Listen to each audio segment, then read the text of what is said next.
Эти 5 трендов портят внешность, хотя когда-то они считались эталоном. Все, что связано с внешностью, меняется стремительно. То, что еще вчера считалось модным и даже желанным, сегодня вызывает улыбку или выглядит странно и неестественно. Мы часто гонимся за трендами, не думая, как они будут смотреться через 5 лет. А ведь многие процедуры, которые казались вершиной красоты, сегодня уже не натуральны и даже могут сыграть против нас. Так какие же тренды пора оставить в прошлом? И почему важно понимать эту разницу, прежде чем решаться на любые изменения во внешности? Меня зовут Юлия Щербатова. Я врач-косметолог, дерматолог. И в этом ролике мы честно поговорим с вами о том, что уже ушло из косметологии и чему лучше не следовать, если вы хотите выглядеть естественно и гармонично. Ведь выглядеть молодо – это не значит в 40 выглядеть на 20, а чаще это про то, чтобы оставаться актуальным в своем образе и в своей внешности. Мы не можем с вами не начать с больших, огромных, гипертрофированных, ненормально увеличенных губ. Кто над ними только не смеялся. И даже сейчас любящие мужья запрещают своим женам делать губы. Вот все, что угодно говорят, делай, а губы не трогай, выгоню из дома. Почему они так говорят? Потому что все мы видели буквально искажающие лицо прекрасных женщин. Такие вот огромные вареники, которые просто даже во сне себе трудно воображать. Откуда же взялись такие большие губы? Откуда эта мода взялась? Даже в сети несколько лет назад появился термин Russian lips. Это русские губы, это впервые русские мастерицы изобрели такую замечательную коррекцию. И изначально это был легкий штрих, который придавал лицу женщины такую кукольность, такую миловидность. То есть это улыбка матрешки или куколки, когда в арку Купидона над верхней губкой добавляли немножко филлера, и вздернутая верхняя губа моментально придавала юности лицу, такой детскости. И смотрелось, конечно, это очаровательно. Но очень быстро, как это и бывает с женщинами, они хотели еще усилить эффект и еще немножечко добавить. И заставляли буквально косметолога, еще и капельку добавить. У меня такие пациенты тоже, естественно, есть. И у нас там битва иногда не на жизнь, а на смерть, что я не буду добавлять. Они говорят, давайте еще чуть-чуть. Почему так происходит? Потому что глаз замыливается, взгляд привыкает видеть одно и то же в зеркале, и кажется, что уже эффект куда-то исчез. А на самом деле филлера в губах достаточное количество, ничего докалывать не нужно, но попробуйте убедить в этом женщину, которая твердо решила увеличить губы еще. Когда возникает такая гротескная история, уже гипертрофированная, уже которая меняет, искажает черты лица, лицо при этом за несколько лет, конечно же, стареет. Получаются такие лепешечки губы на постаревшем лице. Конечно, это ужасно совершенно. И тут грань, которую мы называем дурновкусием или кичем, она пройдена. И никто из здраво воспринимающих людей ваше лицо со стороны такие губы не похвалит. И останетесь вы с ними наедине.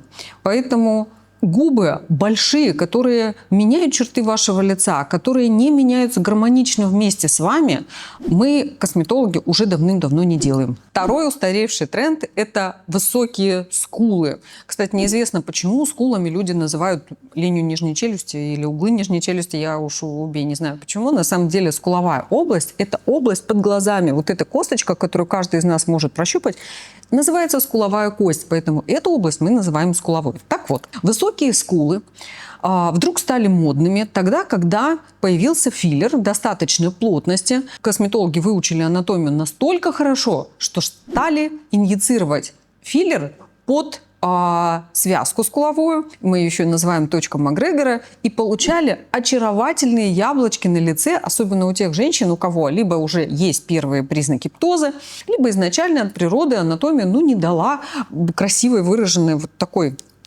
скуловой косточки, и все побежали делать скулы. Тут опять-таки случился перекос, как это часто бывает с людьми, что хотелось еще немножко, и казалось, что если ты еще шпричек, что такого, подумаешь, миллилитр, там ничего страшного, добавишь, но не учитывались такие особенности филлера, как то, что он со временем тоже меняет пространственное свое ориентирование, что ткани вашего лица тоже изменчивы, и в итоге мы получили удивительные лица, вы тоже их все видели, когда вот такие инопланетные скулы возникали на лицах прекрасных женщин, подпирали буквально нижнее веко снизу, получались такие странные глазки, странное искажение улыбки и вообще выражение лица. И тут заголосили, в общем-то, те, которые хотели бы что-то улучшить, но сказали нет, только не скулы, никакие вот эти вещи мне не колите. Хотя филлер, добавленный в достаточном количестве в правильные анатомические зоны, только подчеркнет черты вашего лица и сделает лицо юным буквально на глазах. Такой эффект фотошопа. Очень красиво. Но это не больше, чем 1-2 миллилитра в течение года. То есть, если вы прибегаете к тому, чтобы раз за разом подкалывать новые порции филлера в погоне за тем первоначальным эффектом, который вы получили впервые на введение филлера, остановитесь, потому что мы уже так не делаем. Это устаревший тренд. И есть другие методы для подъема средней зоны лица. Губы большие. Ну, плохо. Скулы странные. Плохо. Ну, кто-то же их делает. Понимаете, когда у тебя 1, 2, максимум 3 пациента, и ты от них зависишь напрямую, тебе нужна твоя зарплата, тебе обязательно нужно ее за день заработать, чтобы жить, да, чтобы компенсировать свои затраты. Это очень сильно меняет моральную сторону дела. Давайте будем честны.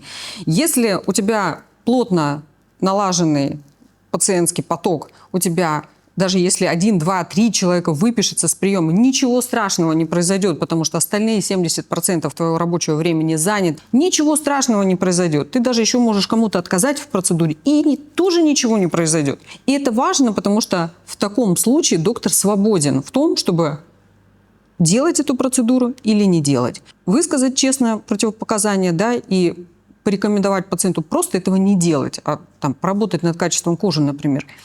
И это принесет желанный результат пациенту. И косметолог, который, допустим, не работает в клинике, работает сам на себя, он находится в совершенно других условиях. Вы его попросите, конечно, он вам сделает, потому что он зависит от этой выручки напрямую. Вот и все. Тут нет никаких других вещей. Не то, чтобы он хотел вас там украсить или как-то заботиться о том, что через несколько лет с вами будет. Как вы будете выглядеть? Ну, как-то будете. Не боитесь говорить такую правду? Так это же правда. Чего бояться-то? Но я как Ешуа из «Мастера и Маргариты». Правду говорить легко и приятно. Третий тренд – лисьи глаза.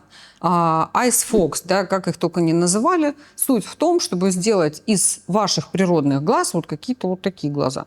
Впервые, как мы помним, эту моду завела Белла Хадид. Откуда это пришло? Из подиумных показов, когда мы видим лицо такого человека очень недолго, и нам нужно прям увидеть какую-то такую картину инопланетную, которая впечатлит, которая вызовет вот те самые эмоции.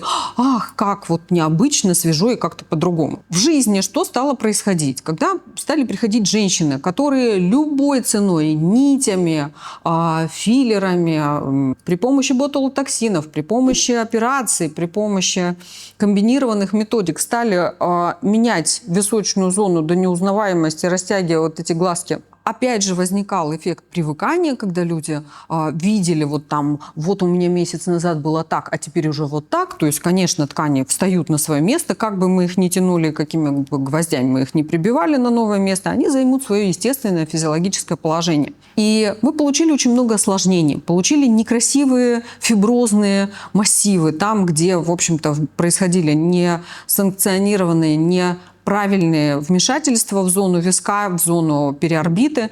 И мы получили лица, которые, к сожалению, требуют даже спустя несколько лет значительной реабилитации, значительного ухода.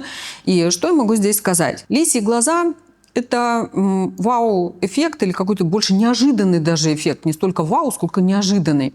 Он был и прошел. И лица людей остались теми же лицами, которые придумала природа, которые изначально существуют. И лучше вы, поверьте, уже ничего не придумаете. И если вдруг вы видите, иногда так бывает, что да, линия разреза глаз, линия век, периорбитальная зона опускается немножко вниз. Если это произошло, поговорите, пожалуйста, с вашим доктором. Можно прийти ко мне на консультацию о том, как это скорректировать. Это могут быть безоперационные методики или правильно, красиво произведенная эндоскопическая подтяжка, эндоскопический лифтинг лба и височной области. Вот тогда глаза будут красивыми, а не вот такими. Еще один тренд, который точно совершенно безвозвратно ушел, и если где-то это еще остается модным, прислушайтесь к моим словам. Это чрезмерное увлечение контурингом, филлерами. Что просили женщины, уже пару лет назад, в городе Москва уже такое не просят, сделать вот такие углы Джоли, сделать вот такой подбородок выступающий, сделать вот такие какие-то скулы, вот такие надбровные дуги. Такой контуринг возможно на фотографиях в статичном положении, свежий контуринг, когда он только что сделан, никогда прошло несколько месяцев, возможно, смотрится, скажем так, скульптурно. И это такой желанный эффект, которого многие женщины хотят. Особенно те женщины, у которых немножечко такое круглое лицо, пастозное лицо, лицо без четко выраженных черт. Женщины просто повально прям хотели: сделайте мне вот такие углы, такой подбородок. Да, когда вот этот сиюминутный эффект вы получили, и кажется, что это так будет, верьте, так не будет. Во-первых, потому что любой филлер, в принципе, кроме филлера из гидроксиапатита кальция, это гиалуроновый филлер, который является изначально гидрофильным материалом. Он все равно привлечет к себе воду. И неизбежно там, где много филлера, скопится избыточная вода, филлер разбухнет, и это будет казаться, мягко скажем, удивительным и некрасивым. Нет такого, вот что бы вам ни говорил Инстаграм или что-то еще, вот там до, вот после. Вот посмотрите на это лицо, кстати, его буквально никто никогда не публиковал, через несколько месяцев. Это мы видим уже в виде осложнений, то, что уже никто не хочет обсуждать, это некрасиво, это обсуждается уже там за закрытыми дверями, лечится там особыми образами, все это выводится, эти мегатонны филлера. Мы получаем лицо, которое пережило вот такой вот массивный раздутый вид, потом это все опустошается. В общем, не желаю никому, даже врагу, и не рекомендую так делать. И вообще эпоха чрезмерности в косметологии прошла, ее уже нет. Милые женщины, знайте, что грамотный косметолог, он будет сохранять естественность ваших черт, он будет следить за тем, чтобы вы менялись гармонично. И если и возьмет в руки филлер, то возьмет для того, чтобы подчеркнуть, улучшить черты вашего лица, а не превратить вас в инопланетянина. И вот вы скажете: вот вы про естественно сейчас заговорили, все хочется естественно. На самом деле косметология всегда была про естественность. Она всегда была именно об этом. О том, чтобы сохранить то, что можно сохранить, улучшить то, что можно улучшить. И никогда не про то, чтобы сделать вот такие скулы, какие-то странные вот такие губы. И люди, которые говорят: я хочу быть естественной и не пойду ни к какому косметологу, конечно, боятся вот этих лиц, вот этой чрезмерности, а не то, что на самом деле представляет из себя косметология. А вот эта чрезмерность и гротескность чаще всего исходит, конечно, от пациента, который иногда буквально заставляет косметолога сделать что-то такое чрезмерное и удивительное. Какие косметологи так делают? К сожалению, не профессиональные. От профессионального косметолога вы не дождетесь исполнения такой своей экстравагантной просьбы. И самый такой, на сладкое вам оставила, самый неприятный тренд, который совершенно точно утратил свою актуальность, устарел до невозможности, это эффект впалых щек. Это такой героиновый шик, который якобы женщину украшает, придает ей такой замученный романтический вид. На самом деле ничего красивее, чем здоровое лицо здоровой женщины, которая пышет здоровьем, молодостью и хорошо делящимися клетками, еще никто ничего не придумал.